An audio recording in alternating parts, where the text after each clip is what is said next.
Hello everyone, Grandpa Ron here again.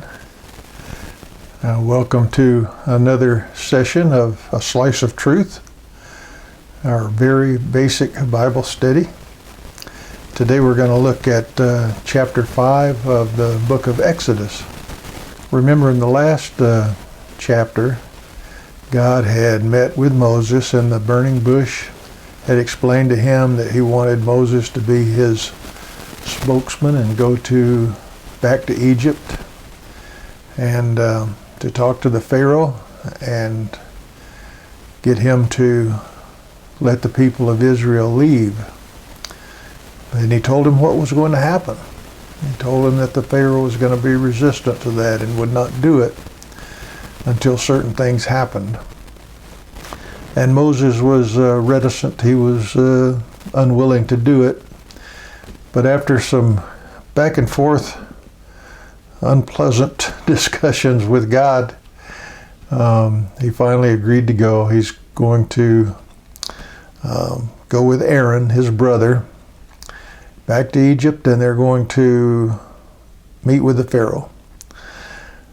Now, in the last chapter, they already met with the elders of the children of Israel, and they agreed with Moses that God had indeed spoken to him and had given them these instructions because he performed some signs that God had empowered him to do in front of the elders.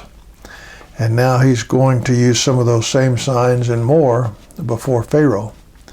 So at this point, he's got the endorsement of the Israelis, the children of Israel, to go ahead and approach Pharaoh and let them leave. Let's see what happens. Chapter 5, verse 1. And afterwards Moses and Aaron came and said to Pharaoh, "Thus says the Lord, the God of Israel, let my people go, that they may celebrate a feast to me in the wilderness." But Pharaoh said, "Who is the Lord, that I should obey his voice and let Israel go? I do not know the Lord, and besides, I will not let Israel go." And this is just as God had told Moses. He told him that the Pharaoh was going to be resistant and wouldn't let him go.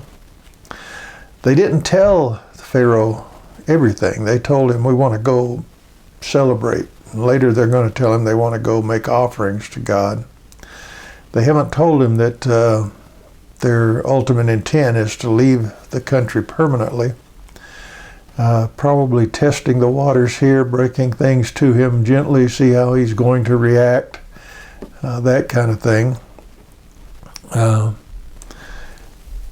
you know, God said he was going to put the words in their mouth, so this is what God has instructed them to reveal to the Pharaoh at this point. So we can't really blame them for withholding the truth or anything like that. This is God's plan unfolding. So let's see what happens. Verse 3. Then they said, "The God of the Hebrews has met with us.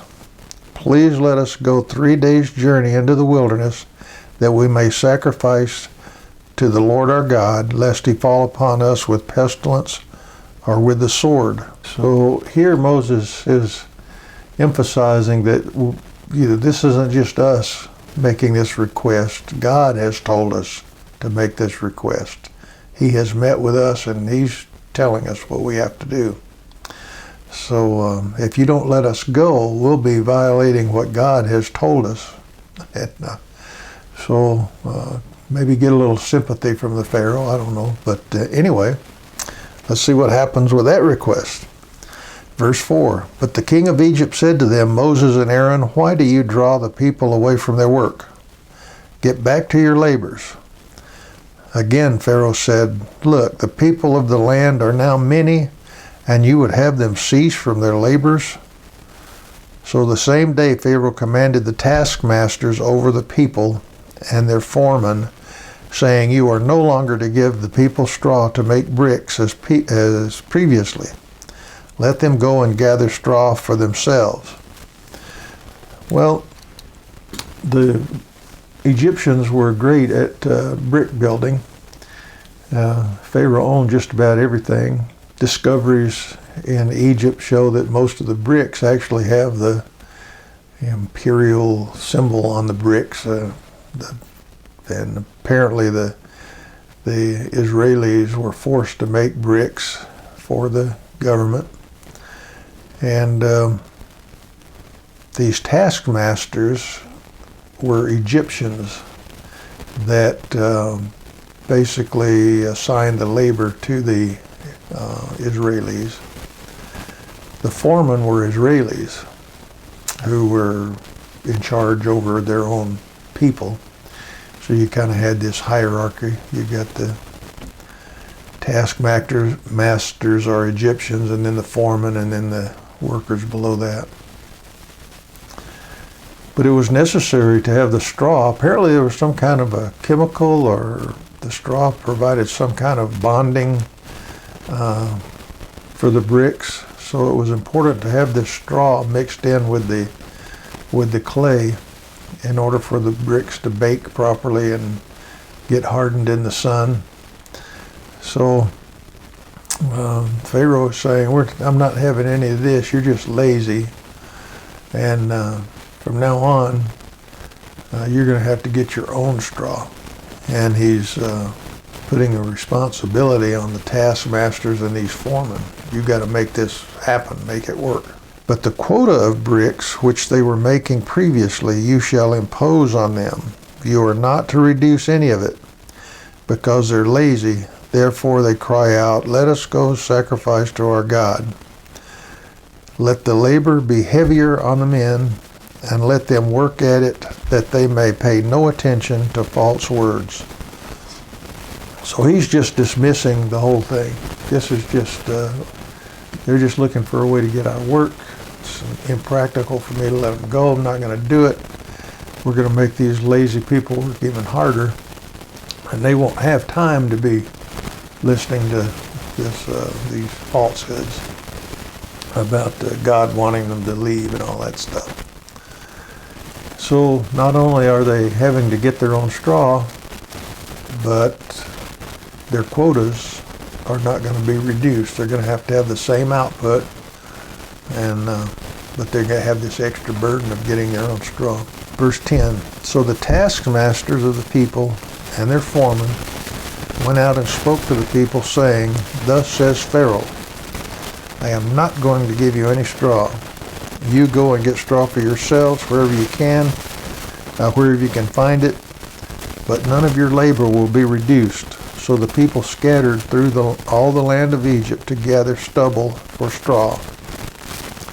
Apparently, even though there was probably a little scattering even before this, remember the people lived in an area called the land of Goshen. And they were still there. They still had herds and flocks and things like that.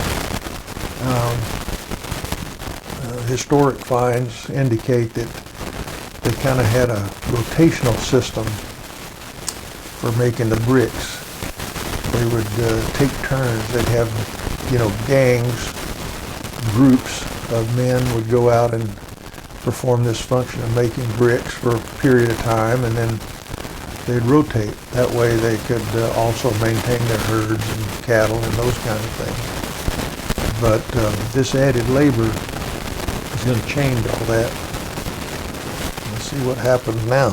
And the taskmasters pressed them, saying, complete your work quota, your daily amount, just as when you had straw. Moreover, the foremen of the sons of Israel, whom Pharaoh's taskmasters had set over them, were beaten and were asked, why have you not completed your required amount either yesterday or today in making brick as previous? So now we've got the Egyptian taskmasters actually beating the Israeli foreman. Verse 15. Then the foreman of the sons of Israel came and cried out to Pharaoh, saying, why do you deal this way with your servants? There's no straw given to your servants, yet they keep saying to us, make bricks. And behold, your servants are being beaten. But it's the fault of your own people. this isn't our fault. You're not giving us the raw materials we need to make the bricks, but you're beating us. Verse 17, but he said, you are lazy, very lazy. Therefore you say, let us go and sacrifice to the Lord. So go now and work, for you shall be given no straw, yet you must deliver the quota of bricks. And the foreman of the sons of Israel saw that they were in trouble, because they were told, you must not reduce your daily amount of bricks. Verse 20. When they left Pharaoh's presence, they met Moses and Aaron as they were waiting for them. And they said to them, may the Lord look upon you and judge you, for you have made us odious in Pharaoh's sight, and in the sight of his servants, to put a sword in their hand to kill us. So they're blaming Moses. But now Moses had, clearly he had shared with them what God had told him about Pharaoh. But when the going got tough, they turned on the person that was supposedly going to be their deliverer. Verse 22. Then Moses returned to the Lord and said, O Lord, why hast thou brought harm to this people? Why didst thou ever send me? Ever since I came to Pharaoh to speak in thy name, he has done harm to this people, and thou hast not delivered thy people at all. Wow. So Moses seems to completely forget or disregard what God has already told him, which is, hey, Pharaoh is going to be a hard sell. He's not going to let the people go. You're going to have to perform these miracles in front of him. And it's going to take a lot of persuasion and miracles and hardship for Pharaoh to let your people go. So Moses knew this, and I'm sure he shared it with the people, and they knew it. But instead of going to God and saying, God, help us, we still trust you. Forgive us for any disbelief we've had. No, they turn. Moses, why have you done this to us? Now, their question, or Moses' question, God, why are you letting this happen? It's okay to ask that question if it's in the right attitude. One answer could be that the Israelis, even though their lives were at the low level of Egyptian society, herdsmen and all that, it wasn't unbearable. And so their motivation to leave, even though they were starting to be more and more oppressed, their motivation to leave was not real dramatic. But now we're going to see that as time goes on and the Pharaoh's heart is hardened more and more, and they're persecuted more and more, they are going to want to leave Egypt. So now they're kind of wishy-washy, but as this time goes on here and this persecution gets greater, they're going to want to leave. Sometimes in our own lives we get in our comfort zone. We know what God wants us to do, but we're in our comfort zone and we don't want to be disturbed. We want to be just left alone so we can kind of do our thing.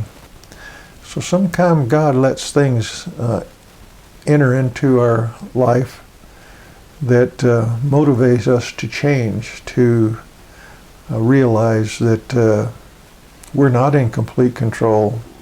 We need to rely on God. We need to do what God instructs us to do. And thank Him for saving us, and then ask for His empowerment to go ahead and do His will. The Israelis in Egypt are kind of the same way, on a bigger scale. So anyway, now they're being persecuted, and we're going to see what happens in the next chapter, but we're going to stop there today. I hope this has been interesting to you and meaningful, and I hope you'll watch the next one. In the meantime, God bless, and we'll see you then.